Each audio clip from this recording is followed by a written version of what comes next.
చాలా మంది కపుల్స్ మేము ప్రెగ్నెన్సీ ప్లాన్ చేస్తున్నాం డాక్టర్ అని చెప్తూ ఉంటారు.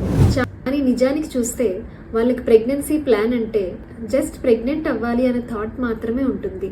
ప్లానింగ్ ఎలాగో వాళ్ళకి తెలియదు. ప్రెగ్నెన్సీ ప్లానింగ్లో మీ బాడీ ప్రెగ్నెన్సీ కోసం రెడీగా ఉందా లేదా అని చెక్ చేసుకోవడం మోస్ట్ ఇంపార్టెంట్. అంటే హెల్దీ డైట్ తీసుకుంటున్నామా, రెగ్యులర్ ఫిజికల్ యాక్టివిటీ ఏమన్నా చేస్తున్నామా, ఫోలిక్ యాసిడ్ సప్లిమెంట్స్ ఏమన్నా తీసుకుంటున్నామా, thyroid, blood sugars and hemoglobin and అలానే అదర్ విటమిన్స్ అన్నీ కరెక్ట్ రేంజ్లో ఉన్నాయా లేదా చెక్ చేసుకోవడం. లేదా ఆల్రెడీ మీరు ఏదైనా మెడికేషన్స్ మీద ఉంటే మీ డాక్టర్ని కలిసి అవి ప్రెగ్నెన్సీకి సేఫా కాదా అని తెలుసుకోవడం లాంటివి కూడా చేస్తూ ఉండాలి. వీటన్నిటితో పాటు మోస్ట్ ఇంపార్టెంట్ది ఫోలిక్ యాసిడ్ సప్లిమెంట్ స్టార్ట్ చేసుకోవడం. చాలా మందికి ఇది అడ్వైస్ ఇచ్చినా సరే నెగ్లెక్ట్ చేస్తూ ఉంటారు. But this is a very good vitamin to start in your pre conceptional period.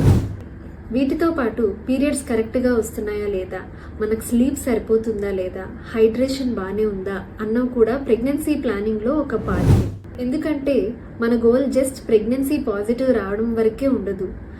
అదొక హెల్దీ ప్రెగ్నెన్సీ, ఒక healthy mother and a safe baby వరకు కూడా మనకి హెల్ప్ అవుతుంది. కాబట్టి ప్రెగ్నెన్సీ ప్లాన్ చేస్తున్నారు అని అంటే జస్ట్ కన్సీవ్ అవ్వడం గురించి మాత్రమే కాదు, మీ బాడీని మదర్హుడ్ కోసం ప్రిపేర్ చేయడం గురించి కూడా ఆలోచించండి.